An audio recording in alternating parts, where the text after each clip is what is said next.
Chapter 10 stays in.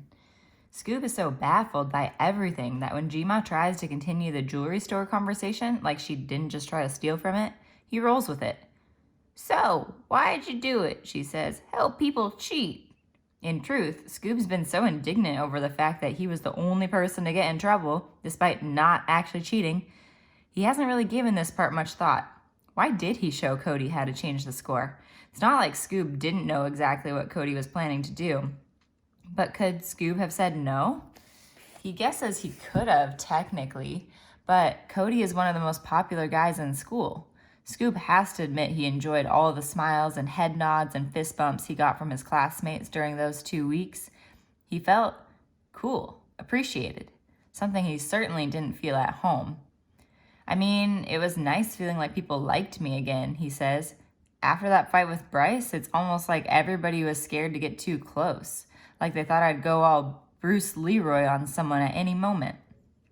Jima's bark laugh fills the RV, and Scoob smiles. She's the one who introduced him to the African-American karate master, though he has to admit the movies were kind of over the top. "Wild, ain't it?" she says, seeming suddenly sadder. "Huh? How easy it can be to do the wrong thing." Scoob doesn't respond to that, and she doesn't say anything more. He does, however, decide to pipe up when, at the next traffic light, she hangs a right instead of a left. "Not to question your sense of direction, Jima, but shouldn't we be going the other way? I think the highway's behind us."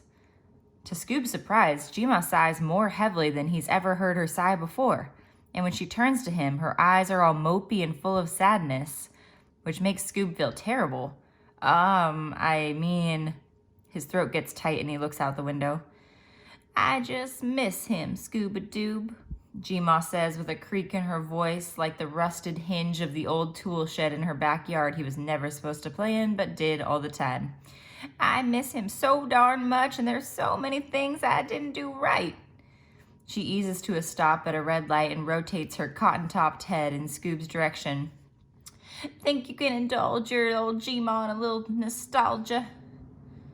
At the look on her face, all destitute, as Shanice would say in her grown woman voice, he's really starting to miss her. Scoob feels like cracks are forming all over him and he's gonna break into a jillion and one pieces like a smashed Lego tower. He feels like all the rules are flip-flopping, just like they did last night when Jima was talking in her sleep. He's the grown-up now and she's a little kid needing a safe space to be sad, something she used to insist he needed. It's also strange hearing her ask his permission. "Of course, Jima, we can go wherever you want." She nods just as the light changes, and within a few minutes they're creeping at a snail's pace down a street lined with mostly boarded up buildings. Reminds Scoob of something out of one of those forbidden to them horror flicks he, Shanice, and Drake used to watch on the iPad after the adults went to bed. He'd wind up sleeping in Dad's bed for 3 nights after. As he looks around him now, Scoob's mouth goes dry, and he gets a shiver down both his arms. He kind of wishes Dad were here. Jima?" It's like she doesn't even hear him. "I can't believe it," she whispers. "It's all gone. All of it." They continue down the road. 5th Street, Scoob notes as they pass a sign. Then Jima pulls into a parallel parking spot. Once the RV is shut off, she covers her face with both hands and begins to quietly weep. Scoob has no earthly idea what he's supposed to do. All he knows is her grandma whimpers feel like stabs straight to the heart.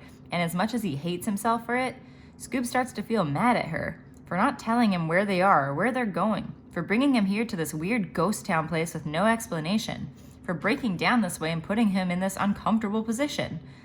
"I'm sorry, Scoob-a-doob," she says as if she can hear his thinking, which makes him feel even worse.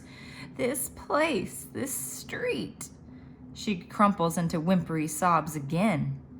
Scoob closes his eyes and takes one of the deep breaths Drake sometimes has to take when there's too much going on and he gets overwhelmed. Then he grabs the box of Kleenex, reaches across the space between the seats, and puts a hand on Jima's back. "Jima, it's gonna be okay," he says. "We're gonna be okay." She pulls a couple tissues, blows her nose like an elephant, then puts her baby blue eyes on his brown ones. Her chin is still quivering, but she smiles. "You're such a good egg, Jimmy. I'm the luckiest woman alive." Scoob gulps, and that nervous rock reappears in his gut, tripled in size. "I'm William, Jima. Scoob." She turns to look at him and squints for a sec. "Of course you are," she says. "You called me Jimmy again." "I did?" "Mm-hmm." "Oh." Her gaze drifts out the window, and they lapse back into that stuffy silence that makes Scoob itchy all over. Definitely nothing for him to say now. After a minute or so, he hears her sigh and say, "All right, Ruby Jean, pull it together. Grab a hold of those granny panties and buck on up now." At this, Scoob chuckles. "Gross, Jima. You hush," she says, removing her seatbelt and rotating her seat all the way around so it's facing the live-in part of the RV. "Whoa," Scoob says. "Didn't realize we could do that, huh? I'm gonna pop into the little girl's room for just a moment, get back to myself, then I'll tell you where we are and where we press on." She rocks a couple times in the seat, then pushes up to her full stature. Much more adorable than imposing, Scoob notes. The moment the bathroom door clicks closed, Jima's cell starts blaring from one of the cup holders, and a scowling face appears on the screen. "Dad!" Scoob freezes, heart thumping so fast in his ears it practically drowns out the sound of the phone. Should he answer it? What would he even say? Not 5 minutes ago, Scoob wanted Dad, but now that he's calling?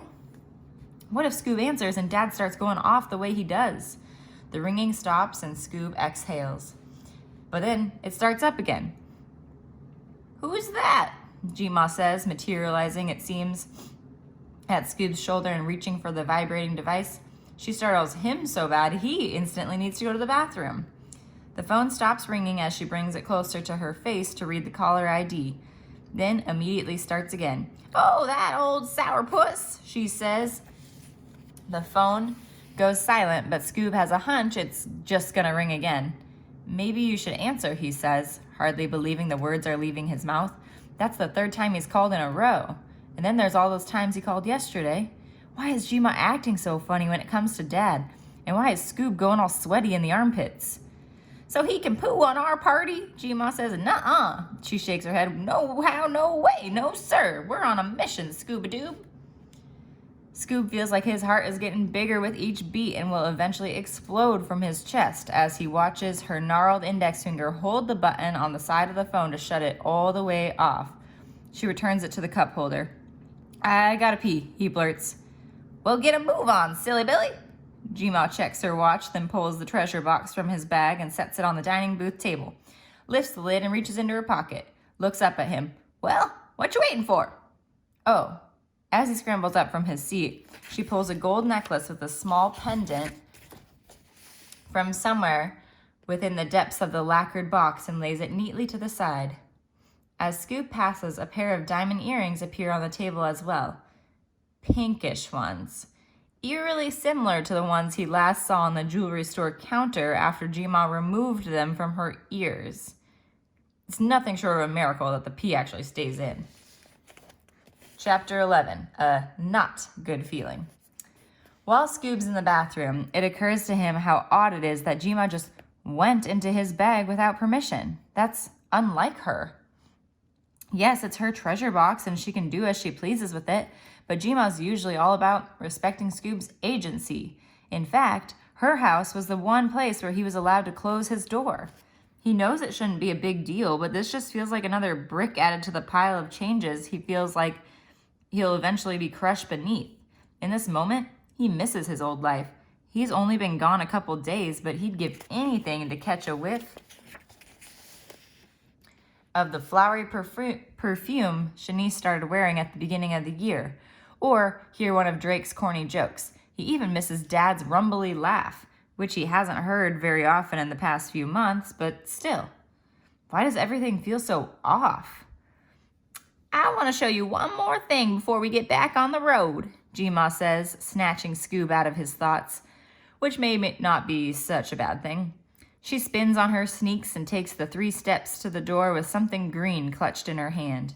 Scoob is frozen to the spot, which Jima seems to sense. As she shoves the door open, she turns to him. Well, you coming? Scoob breathes in super deep through his nose, blows it out of puckered lips. The green book wasn't even in his backpack. It was under the pillow in his bunk, which would mean she poked around up there without his permission as well. He doesn't know what to think or feel now. Technically, it's her pillow and her bunk because this is her Winnebago. It is also her green book. But Scoob shakes his head and forces his feet to move. Yeah, I'm coming. Once they touch down on the sidewalk and the RV door clicks closed, Jima is the speechless one. She looks at the stuff in her hand and instantly appears on the verge of tears again. Scoob wonders if it's a good idea for them to see what she wants to show him. You know, Jima, if this is too painful for you, we can just go, he says with maybe too much hope in his voice. If Jima picks up on it, she doesn't let it show. No, she says. It's important for both of us. Come on. They head back away from the RV. It's strange. The sidewalks look brand new, and the red brick street makes him wonder if the road will lead him to a wizard who can send him back home. The one in the Wiz is yellow, but same concept, right? However, most of the buildings they pass aren't only boarded up, they are beyond hope of repair. There are even a few gaps between dilapidated buildings where Scoob can tell there used to be more building. They stop at the intersection of 5th Street and 25th Avenue, and she stares across the street at a rusted corner marquee as she hands him the green book. His eyes rove the cover again and stick on 1963. What must a street like this have looked like way back then? Go to the Mississippi section and find Meridian, she says. Page 33, second to last listing. Scoob looks at the line, which is underlined, then up at the marquee. Both say Hotel E.F. Young Jr. Whoa, is all Scoob can think to say. Then Jima passes him something else. Have a look-see. A photo of G-Pop standing beneath the marquee. Scoob holds it up to eye level, shifting his focus between the hotel in the picture and what's right in front of him. Double whoa, he says. That's the last picture I ever took of your G-Pop, and the last good night he and I ever had together was inside that hotel, Jima says. Believe it or not, this place used to be mighty fine. There was a barbershop and beauty salon and a shoe shine place all inside. They say Dr. King even stayed here once. It was glorious. Scoob glances in her direction and isn't surprised to see tears weaving down over her wrinkly cheeks. I wish I had the words to express how hard it was for your grandfather and me to be a couple, Scooby-Doo, she says. Frankly, black folks weren't any keener on it than white folks were. Part of the reason we got the RV is so we wouldn't have to worry about a place to sleep while on the road. The woman working the front desk at this place didn't even want to book us a room. Really? Scoob says. Really? Manager happened to pass by while she was giving us trouble. I wasn't feeling too hot at that point. It was during our stay here that I first realized we probably weren't going to make it much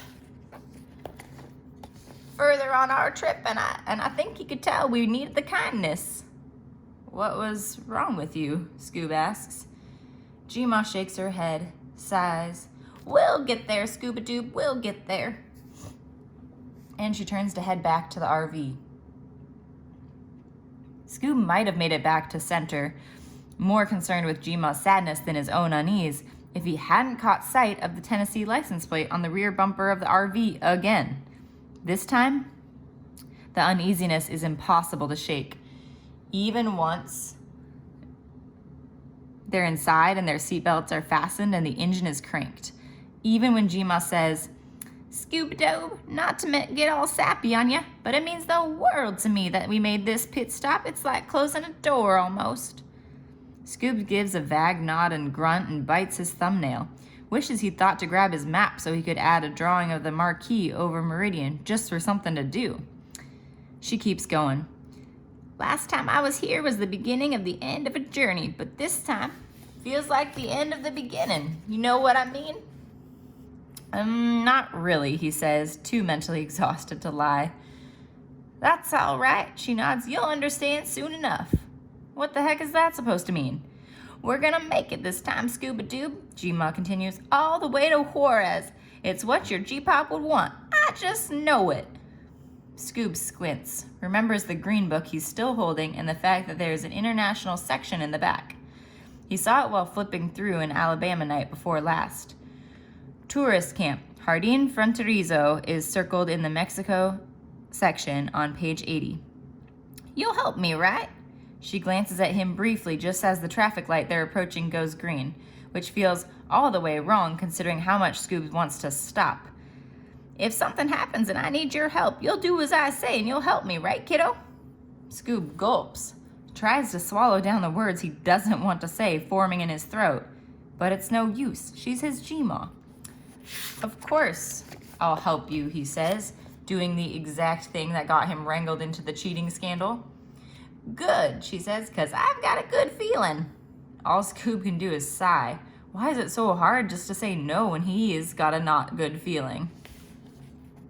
Chapter 12, Off the Grid. This time, after just a few minutes, Scoob can't take it anymore. Jima, was this House on Wheels made in Tennessee? He says, without looking in her direction. She turns the radio down. What's that? I noticed we have a Tennessee tag, license plate. He continues, so I was wondering if the Winnebago company is based in Tennessee or something.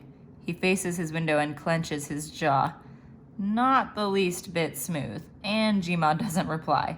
Now what's he supposed to say?